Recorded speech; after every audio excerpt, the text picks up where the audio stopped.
பசுமை சஞ்சான் கொடுங்க வீடியோக்குள்ள பொறுத்த முடியாது ஒரு முக்கியமான பதிவு பார்க்க போறாங்க. என்ன அப்படின்னு பாத்தீங்கன்னா, இப்ப விவசாயிகளுக்கு பெரிய பிரச்சனை அப்படின்னு பாத்தீங்கன்னா தண்ணி தாங்க.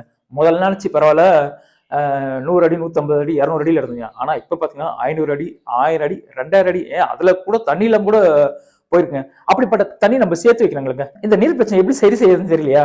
அதுதாங்க இப்ப பின்னாடி பாக்குறீங்களா, இதுதாங்க அந்த நீர் தேக்க தொட்டி. இதை பாத்தீங்கன்னா கோயம்புத்தூரை சேர்ந்த கதிரேசன் அப்படின்றவர் வந்து NK ரிங் தொட்டி அப்படின்ற பேர்ல அமைச்சு கொடுத்துட்டு இருக்காருங்க. இவர் பாத்தீங்கன்னா வட்ட வடியிலும் அமைச்சு கொடுத்துக்கிறாரு, சதுர வடியிலும் அமைச்சு கொடுக்குறாருங்க. அதுவும் பாத்தீங்கன்னா சாதாரண வாஸ்து பார்த்து அமைச்சு தராருங்க. இந்த தொட்டில ஒரு சிறப்பம்சம் என்ன அப்படின்னு பாத்தீங்கன்னா, இது ஒன் டைம் இன்வெஸ்ட்மெண்ட் தாங்க. ஒரு தடவை நீங்க செலவு பண்ணீங்கன்னா போதும், லைஃப் லாங் அப்படியே இருக்குங்க. இந்த தொட்டில இன்னொரு சிறப்பம்சம் என்ன அப்படின்னு பாத்தீங்கன்னா, இருந்த இடத்துல இருந்து இன்னொரு இடத்துக்கும் இந்த தொட்டியை அப்படியே மாத்திக்கலாங்க. உங்களுக்கு இந்த நீர்த்தேக்க தொட்டி அமைக்கணும் அப்படின்னு நினைச்சீங்கன்னா கீழே நம்பர் தருது பாத்தீங்களா, இதுக்கு அவர் தொடர்பு கொள்ளுங்க. அவரே உங்க நிலத்துக்கு வந்து வாஸ்து பார்த்து அமைச்சு தர. வணக்கங்க. வணக்கம் ஐயா. உங்க பேர் சொல்லுங்க. எங்க பேரு நாகேஷ் ஐயா. ஊர் வந்து கமாரபாளையம் ஐயா.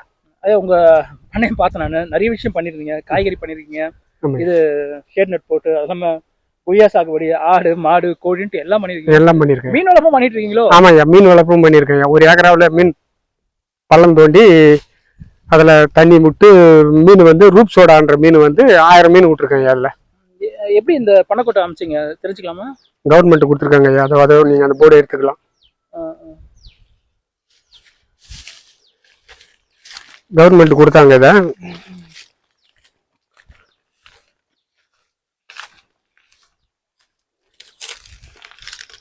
மானியம் 1 லட்சம் அப்படின்னு வந்திருக்கு. ஆமா ஐயா, 1 லட்சம் ரூபாய் மானியம் கொடுத்தாங்க. அதை வச்சு நாங்க கொஞ்சம் மீன் வளர்த்துக்கிறோம் ஐயா. இவர் பண்ண உரிமை பேர் என்னங்க? பரணிதரன். அவரோட பேர்ல தான். ஆமா, அவர் பேரு தான் திரு பரணிதரன் இருக்கு பாரு. திருவள்ளூர் ஊத்துக்கோட்டை. ஆமா ஐயா. சர்வே இன்னும் 35 4 14 பரணிதரன். சரிங்க. இப்ப இந்த பண்ணைக்கோட்டை நீங்க வந்து தான் அமைச்சிங்களா? அது ஆமா ஐயா. இது வெட்டி எத்தனை நாள் ஆகுங்க? இது வெட்டி 2 வருஷம் 3 வருஷம். இதுவும் 3 வருஷம் ஆச்சு ஐயா. நீங்க வந்த பிறகு தான் வெட்டினாங்க சார். இது வெட்டும் போது என்ன அளவுங்க அது? இது வந்து 6 அடி ஆழம் ஐயா. அகலம் வந்து 100 மீட்டர் ஐயா. ஒரு சைடுக்கு 30 மீட்டர் 30 மீட்டர். எப்படி பார்த்தாலும் 100 அடி 100 அடி. 4 பக்கம் 100 அடி அகலம். நீங்க வந்து சொல்லி தான் வெட்டினாங்க? நீங்க தான் கூட்டு வந்தீங்களா? இல்ல, அவங்க கவர்மெண்ட் கொடுக்குற அளவு வச்சுதான், நம்ம அளவு கிடையாது. அவங்களே கொடுக்குறாங்க. இவ்வளவு அகலம் வெட்டணும், இவ்வளவு நீளம் வெட்டணும், இவ்வளவு ஆழம் வெட்டணும்ன்றது அவங்க கணக்கு தான். அவங்க கொடுக்குறது தான். அந்த 1 லட்சம் ரூபாயில அவங்களே மூச்சு கொடுத்துட்டு போயிடுறாங்க. நம்மளுக்கு ஆட்கள் கூட நீங்க இல்ல, ஜேசிபி தான் அவங்களோட ஆட்கள். ஆமா, மொத்தம் அவங்களே பண்ணி கொடுத்துட்டு போயிட்டாங்க. உங்க வேலை ஒண்ணுமே கிடையாது? இல்ல, கிடையாது. சரி, இப்ப அவங்களுக்கு மானியம் கிடைச்சா எத்தனை நாள்ல வந்து அவங்க வெட்டி கொடுத்தாங்க, ஞாபகம் இருக்குங்களா? அது சரியா தெரியல. சரி, ஓகே. இப்ப வெட்டி கொடுத்துட்டாங்க. அவங்க ஜேசிபி வச்சு நோண்டிட்டாங்க. இந்த கரெல்லாம் நீங்க தான் அவங்க அமைச்சாங்களா? அவங்களே அமைச்சு கொடுத்துட்டாங்க. வண்டி எல்லாம் அவங்க வண்டிக்காரே கரெக்டா போட்டு அமைச்சு கொடுத்துட்டு போயிட்டு. சரி, அவங்க வெட்டி கொடுத்துட்டாங்க. அதுக்கப்புறம் இதுல என்ன வேலைகள் பண்ணீங்க?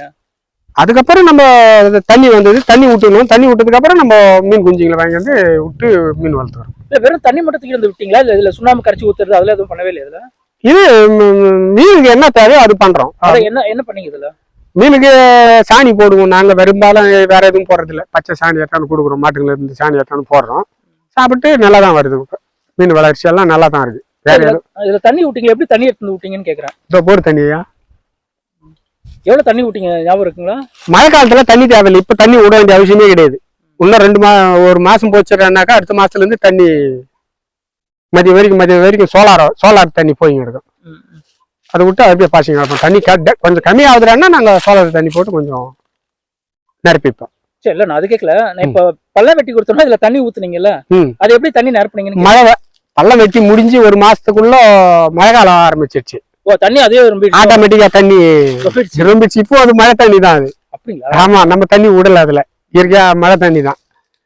அந்த தண்ணி மழை தண்ணி போன வருஷம் மழை ஆரம்பிக்கும் போதே வாங்கியாந்து விட்டுட்டோம். நீங்க தான் கொஞ்சம் வாங்கிட்டு வந்தீங்களா? ஆமா சார். என்ன ரகம் வாங்குனீங்க? ரூப் சோடான்னு அந்த ரெட் கலர்ல இருக்கும் மீன், கொஞ்சம் சிவப்பா இருக்கும். நீங்க தான் போய் வாங்கிட்டு வந்தீங்களா? ஆமா சார். எந்த ஊர் போய் வாங்கிட்டு வந்தீங்க? புல்றம்பாக்கம் சார். திருவள்ளூர் பக்கத்துல புல்றம்பாக்கன்ற ஒரு ஊர் இருக்கு. வில்லேஜ் இல்ல ஊரு தான். அங்க எல்லாமே மீன் பண்ணைங்க நிறைய இருக்குது. இந்தியன் மீன் பண்ண, பாரத் மீன் பண்ண, அந்த மாதிரி நிறைய நீங்க போகும்போதே பாத்துன்னே போகலாம். வழியில இருக்கும். புல்றம்பாக்கம் போலீஸ் ஸ்டேஷன் பக்கத்துலயே இருக்கும். அங்கிருந்து தான் வாங்கி அந்த நாங்க வருஷம் அங்கதான் வாங்கி இப்போ என்ன ரூப் சந்து விட்டுருக்கீங்களோ? ரூப் சோடா. ரூப் சோடா. ஆமா. சரி, இந்த கட்லா ரோகம் இருக்காளே அது விட்டு கட்லா விடலான்னு பார்த்தா எங்களுக்கு அது நாங்க இது வரைக்கும் விடல. 2 முறை விட்டோம். 2 முறை இதே தான் விட்டோம். நல்லா இருந்தது. நல்லா இருந்ததுன்னா எப்படி? மீன் வளர்ச்சி சாப்பிட முள்ளு கிள்ளு எல்லாம் இருக்காது. நல்லா இருந்தது. மீனும் எங்களுக்கு அது நல்லா ஈல்டு தான் கொடுக்குது இதுல அந்த மீன். சரின்னு நாங்க அதையே யூஸ் பண்ண ஆரம்பிச்சிட்டோம். முதல்ல விட்டும் போது எவ்வளவு மகசூல் எடுத்தீங்க? மகசூல் எல்லாம் நாங்க சிலது வந்து விற்க மாட்டோம். உள்ள வேலை செய்யற ஆட்களுக்கு கொடுத்துருவோம். இப்படியே கொந்தெல்லாம் வந்து விற்கிறது இல்லை. நல்லா இருந்தது. நல்லா இருக்குதுன்றதுனால அவங்களுக்கு மாசத்துக்கு ஒரு முறை, ஒரு மாசத்துல 2 முறை 10-15 பேருக்கு மேல ஒர்க் பண்றோம். வாட்ச்மேன் எல்லாரோட சேர்த்தாக்கா. சரி, நாங்க அதுல ஒரு 1000 விடுவோம். ஒரு 3 முறை எடுத்தோம்னா 3 முறை 390 மீன் அவங்களுக்கே கொடுத்து செட்டில் பண்ணிருவோம். ஏதோ கெஸ்ட்டுங்க யாரானா வந்தாங்களா அவங்களுக்கு கொடுப்போம். அதுக்கு மட்டும்தான். இதை வந்து நாங்க விற்கிறதெல்லாம் கிடையாது. விற்கிறது இல்லை. சரி, இப்ப அவங்க மீன் குஞ்சு கொடுத்தாங்க. ஞாபகம் வாங்கிட்டு வந்து கொடுத்தாங்க. அவங்க கவர்ல கொடுத்தாங்க. அந்த பாக்ஸ் போட்டு மீன் கேரி பேக் பிளாஸ்டிக்ல இருக்கு. அது அவங்க அந்த அந்த காத்தெல்லாம் சுவாசிக்கிற மாதிரி கொடுத்து அனுப்புறாங்க. நம்ம இடத்த அப்படியே அவுத்துட்டு கொட்டிட வேண்டியதுதான். கொட்டின உடனே இந்த விஷயம் தான் பண்ணணும் எதனா சொன்னாங்களா அவங்க? அதெல்லாம் எதுவுமே கிடையாது. அங்க எத்தனை நாள் குஞ்சு வாங்கிட்டு வந்தீங்க? அவங்க கொடுத்தாங்க. நல்லா 1 மாசம் குஞ்சு இருக்கும். 1 மாசம் அப்படி இருக்கும். நல்லா இருந்தது சைஸ். அப்ப நல்லா அந்த சைஸ் இருந்தது. சரி, இதுல தீனினும் போது என்ன தீனி கொடுக்குறீங்க? எத்தனை நாளைக்கு ஒரு தடவை என்ன தீனி கொடுக்குறீங்க? தீனி சாப்பாடு வடிச்சு கொட்டுவோம். எவ்வளவு சாப்பாடு கொட்டுவீங்க? போட்டு விடுவோம். 4 இடத்துல ஒரு 4 கிலோ சாப்பாடு வேக வச்சு 4 மூலையில 4 கிலோ அரிசி சாப்பாடு தூக்கி போட்டோம்னா சாப்பிட்றோம். போட்ட வருஷத்துல சாணி போடுறோம். மாட்டு சாணத்தை வந்து கொஞ்சம் கொட்டுருவோம். இது 2 சாப்பாடு டெய்லி கொடுப்பீங்களா? டெய்லி கொடுக்க மாட்டோம். மாசத்துல 2 முறை போட்டா போதும். அதுக்கு சாணி எல்லாம் அதுலயே இருக்குல்ல, பாசை அது இதெல்லாம் சாப்பிட்டு உறுப்பிச்சு ஆயிடுதுங்க. அவ்வளவுதான். மற்றபடி அதுங்களுக்குன்னு நம்ம தனியா எதுவும் செய்யறது கிடையாது. எப்பாவது தோணுச்சுன்னா எங்களுக்கு இந்த சாணி இல்ல இந்த சாப்பாடுக்கு கொஞ்சம் எடுத்து சமைச்சு போட்டு விட்டுருவோம். வெத்து சாப்பாடு, மட்டை வெள்ளை சாப்பாடு, அவ்வளவுதான். வளர்ச்சி எப்படி இருந்தது? வளர்ச்சி நல்லா இருக்கு. 1.5 கிலோ 1 கிலோ அப்படி சைஸ் நல்லா. எத்தனை நாள் வந்து முதல்ல பண்ணீங்களா? அப்போ எத்தனை நாள் வந்தது? அப்போ ஒரு 6 மாசம் விட்டு வச்சிருந்தோம். 6 மாசத்துல எவ்வளவு? நல்லா 1.5 கிலோ 2 கிலோ அந்த சைஸ் வந்து 6 மாசத்துல. இந்த ரகம் மட்டுமா? ஆமா, இந்த ரகம் மட்டும் தான். கட்லா கூட வருது. 1-2 கட்லாவும் இருக்கு. கட்லா நல்லா இருக்கு சைஸ். ஆனா நாங்க அதை விடல. இதுதான் பண்றோம். ரூப் சோடா. ரெட். அதான் ரெட் தான். அது ரூப் ரெட் நல்லா இருக்கு. நல்லா இருக்கு. நான் கேட்ட நிறைய விஷயம் பாத்துட்டீங்க. சரி, இப்போ இந்த ஒரு தடவை நீங்க மீன் அறுவடை பண்ணப்ப இந்த தண்ணி என்ன பண்றீங்க? தண்ணி எடுத்து விட்டுறீங்களா? அறுவடை பண்ணும்போது தண்ணி இருக்காது சுத்தமா. அப்ப வந்து நம்மளுக்கு மே மாசத்துல இது சுத்தமா காஞ்சிடும், வறண்டி போயிடும். அவ்வளவுதான். அதோட தண்ணி க்ளோஸ். அது பண்ண வைக்க மாட்டீங்களோ? பண்ண வைக்க மாட்டோம். அப்படிதான் மீன் பிடிச்சி எடுத்துடுறோம். அதுக்கப்புறம் க்ளோஸ் பண்ணிட்டு 2-3 மாசம் ஃப்ரீயா விட்டுருவோம். மறுபடியும் மழைக்காலம் ஸ்டார்ட் ஆகும்போது தண்ணி வந்துடும். தண்ணி வரும்போது வாங்கி வந்து விட்டுருவோம். அதோட 6-7 மாசம் தண்ணி கிடைக்கும். ஆமா, அது கூட மீனும் அந்த தண்ணி காலி ஆகிறதுக்கும் மீன் வெளியே எடுக்கிறதுக்கும் சரியா இருக்கும். கரெக்டா இருக்கும். அவ்வளவு அப்படிதான் வச்சிருக்கோம். இது மானாவரி.